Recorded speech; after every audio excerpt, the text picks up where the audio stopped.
намалена цена през декември месец е и тази месомелачка, която предлагаме. Това е мощна месомелачка с мощност 2200 вата, която е подходяща както за правене на кайма от месо, така и за мелене на зеленчуци, например на домати. Тя си идва с доста различни приставки.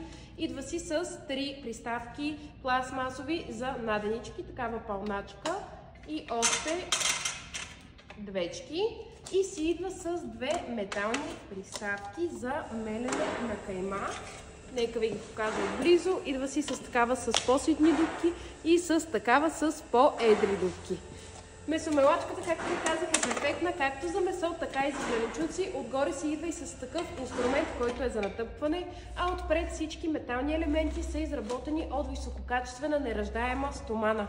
Ако искате да се здобиете с такава месомелачка, побързайте докато цената е намалена и докато все още имаме в наличност. За поръчки можете да ни се обадите на телефонния номер или да поръчате директно от сайта ни.